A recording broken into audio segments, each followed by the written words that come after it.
શ્રી જીવનટીકા વ્રતનો પરિચય. જીવનટીકા વ્રત એક એવું વ્રત છે જે બહેનોની મનોકામનાઓને પૂર્ણ કરનારું છે. આ પવિત્ર વ્રત સર્વ રીતે મંગળમય, શોક અને દુઃખ હરનારું અને સઘળા મનોરથને પૂર્ણ કરનારું છે. સુહાગણ બહેનો પોતાના સંતાનોના લાંબા આયુષ્ય માટે તથા પોતાના સૌભાગ્યની રક્ષા માટે આ વ્રત કરી શકે છે. જેને સંતાન નહીં હોય એવી સ્ત્રી આ વ્રત કરીને સંતાન પ્રાપ્ત કરી શકે છે. વિધવા સ્ત્રીઓ આ વ્રત દ્વારા પોતાના સંતાનોના સુખાકારી અને દીર્ઘ આયુષ્ય મેળવી શકે છે. તો કુમારિકાઓ આ વ્રતના પરિણામે પોતાની મનોકામના પૂર્ણ કરી શકે છે. પ્રચલિત ખ્યાલ એવો છે કે આ વ્રત માત્ર સુહાસિની મહિલાઓ જ કરી શકે છે, પણ હકીકતમાં કોઈ પણ મહિલા આ વ્રત કરી શકે છે. શ્રદ્ધાપૂર્વક વ્રત કરવાથી પુત્ર પ્રાપ્તિ, સંતાનોની રક્ષા, સંતાનોની આયુષ્ય વૃદ્ધિ અને મનની ઈચ્છાઓની સફળતા પ્રાપ્ત કરી શકે છે. આ વ્રત શ્રાવણ માસના પ્રથમ શુક્રવારે કરવામાં આવે છે. જો કોઈ તકલીફ હોય તો બીજા શુક્રવારે પણ કરી શકાય છે. વ્રત કરનારે સવારે વહેલા ઉઠી નાહી ધોઈ લાલ વસ્ત્રો પહેરવા, એક પાટલા ઉપર 5 દિવસનો દીવો કરી પત્ર, પુષ્પ, અબીલ, ગુલાલ, ચોખા વગેરે જીવંતિકા દેવીનું પૂજન કરવું, તેમની કથા વાર્તા વાંચવી, ભક્તિભાવપૂર્વક વંદન કરી માને પોતાના સંતાનની રક્ષા માટે પ્રાર્થના કરવી. માતાજીને પ્રસાદમાં લાપસી કરી નૈવેદ્ય ધરાવવું. જમણા હાથમાં ચોખા રાખી માતાજી આગળ હૃદયથી ભાવના રજૂ કરવી. પછી એ ચોખાના દાણાને ચારે દિશામાં નાખી મનનો સંકલ્પ માતાજી આગળ રજૂ કરવો.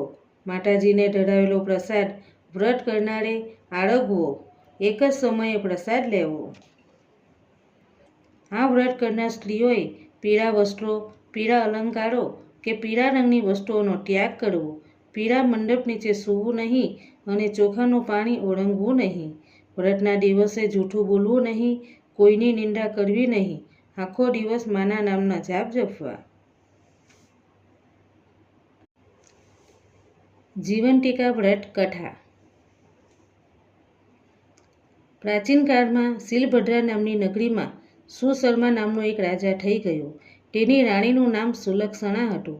રાજા રાણી ઘણા દાની અને ધર્મિષ્ઠ હતા, પણ તેમને શેર માટીની ખોટ હોવાને લીધે એમને મન સંસારના બધા સુખ ઝેર જેવા થઈ ગયા હતા. એક દિવસ રાણી સુલક્ષણા મહેલના ઝરૂખામાં બેઠી બેઠી બહાર ચોગાનમાં રમતા બાળકોને એકી ટસે નિહાળી રહી હતી. એટલામાં એની પ્રિય દાસી ત્યાં આવી ચડી. આ દાસી સુયાણીનું કામ કરતી હતી.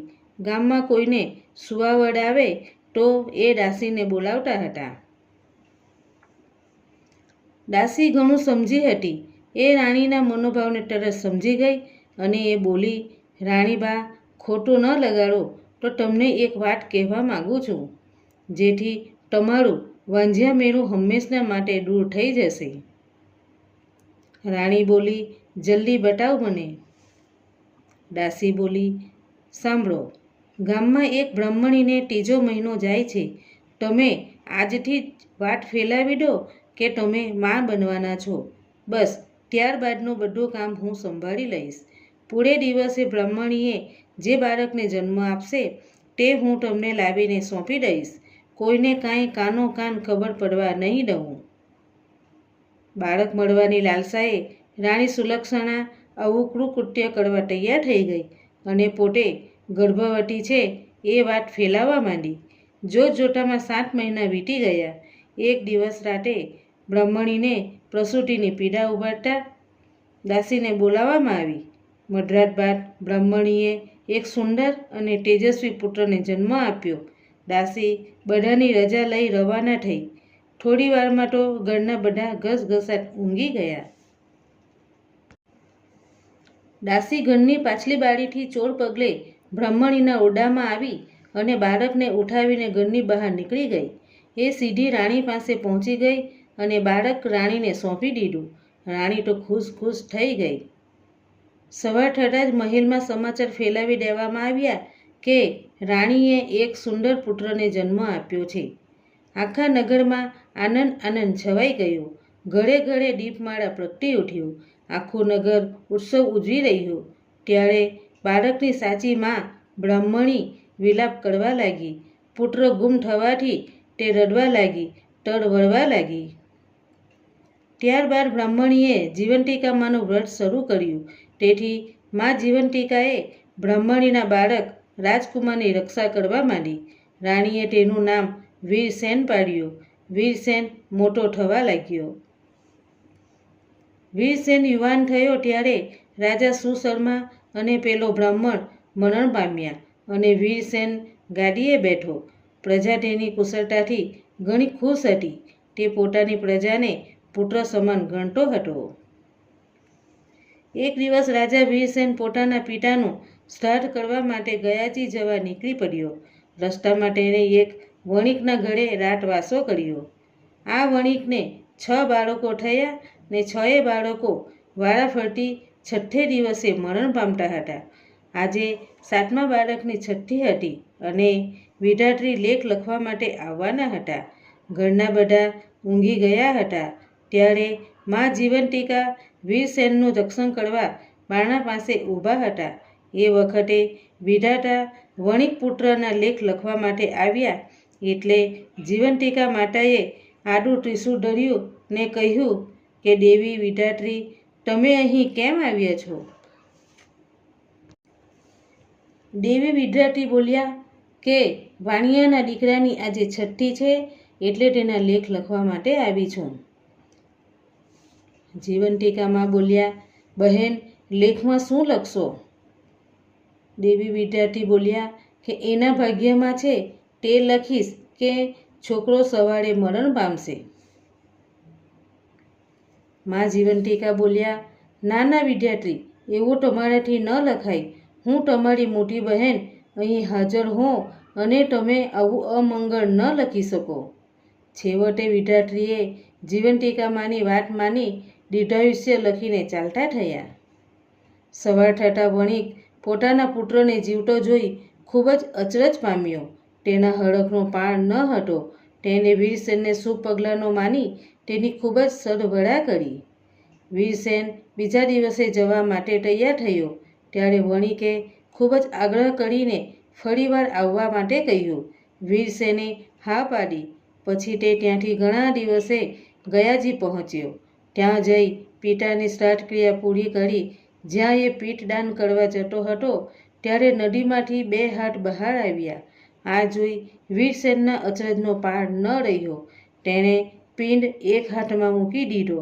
પછી તેણે પંડિતોને આનું કારણ પૂછ્યું ત્યારે પંડિતો પણ તેનો જવાબ આપી શક્યા નહીં. આમાં બીજા હાથ કોઈ દેવીના હાથ જેવો લાગતો હતો. વીરસેન શ્રાદ્ધ ક્રિયા પતાવી પાછો વળ્યો. રસ્તામાં પેલું વણિકનું ઘર આવ્યું. વીરસેન તે વણિકના ઘરે ગયો.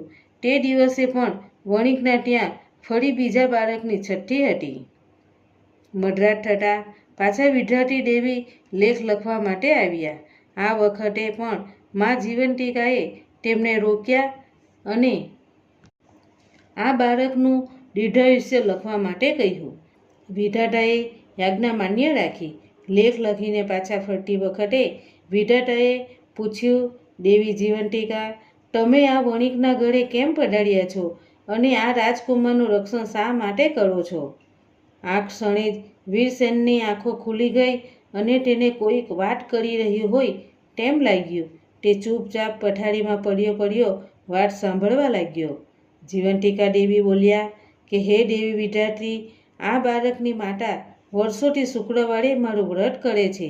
તે દિવસે પીળા વસ્ત્રો પહેરતી નથી, પીળા અલંકારો ધારણ કરતી નથી, ચોખાના પાણીને ઓળંગતી નથી અને પીળા માંડવા નીચે જતી નથી. તેથી મારે આ રાજકુમારની રક્ષા કરવી પડે છે. એ જ્યાં જાય છે ત્યાં મારે જવું પડે છે. તેના લીધે હું આજે આ વણિકના ઘરે છું. જ્યાં સુધી વણિકના ઘરે મારો વાસ હોય ત્યાં સુધી હું તેના બાળકનું અહિત સી રીતે થવા દઉં? ભલે કહી મા વિધાત્રી જતા રહ્યા. બંને દેવીની વાત સાંભળી વીરસેન વિચારમાં પડી ગયો. એની માતા કોઈ વ્રત કરતી હોય એવું એને યાદ ન હતું. છતાં તેણે માતાને પૂછી ખાતરી કરવા નક્કી કર્યું. સવાર થતાં વણિકે જોયું તો તેનો બીજો દીકરો પણ જીવતો જણાયો. એને લાગ્યું કે આ નક્કી વીરસેન કોઈ મહાન માણસ છે. બીજા દિવસે વીરસેને રજા માંગી ત્યારે વણિકે તેમને આનંદથી રજા આપી. ઘણા દિવસો બાદ વીરસેન પોતાના રાજ્યમાં આવ્યો. મહેલમાં જઈ રાણીમાને પૂછે છે કે હે માં, તમે કયું વ્રત કરો છો? માં બોલી, બેટા, હું તો એકેય વ્રત કરતી નથી. આ સાંભળી રાજકુમારને નવાઈ લાગી. તેને શંકા પડી કે આ મારી સગી માં નથી. તેણે પોતાની માને શોધી કાઢવાનું નક્કી કર્યું. શ્રાવણ માસના પહેલા શુક્રવારે રાજા વીરસેને આખા નગરમાં ઢંઢેરો પીટાવ્યો કે આજે નગરની બધી સ્ત્રીઓ પીળા વસ્ત્રો પહેરીને જમવા માટે આવે. કોઈએ ઘરે રહેવું નહીં. શુક્રવારના દિવસે બધી સ્ત્રીઓ પીળા વસ્ત્રો પહેરી જમવા માટે આવી. રાજકુમારે પોતાના અનુચરોને મોકલી નગરમાં તપાસ કરાવી કે કોઈ બાકી તો રહ્યું નથી ને. થોડી વારમાં અનુચરોએ આવીને જાણ કરી કે એક બ્રાહ્મણી પીળા વસ્ત્રો પહેરીને આવવાની ના પાડે છે. આજે એને જીવંતિકામાનું વ્રત હોવાથી તે પીળા વસ્ત્રો નહીં પહેરે. રાજા વીરસેન આખી વાત સમજી ગયો. તેણે તરત જ બ્રાહ્મણી માટે લાલ વસ્ત્રો મોકલાવ્યા. બ્રાહ્મણી લાલ વસ્ત્રો પહેરીને આવી.